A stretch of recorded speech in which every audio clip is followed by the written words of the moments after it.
கூட்டம் மீன் கூட்டம் வேடிக்கை பார்க்கின்ற கண்டிரண்டிலே என்ன மயக்கம்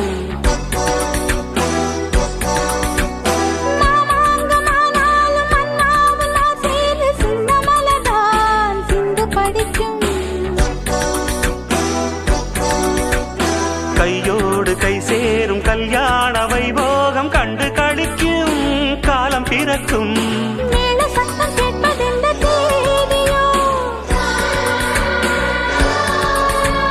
தேவனுக்கு சொந்தம் இந்த தேவியோ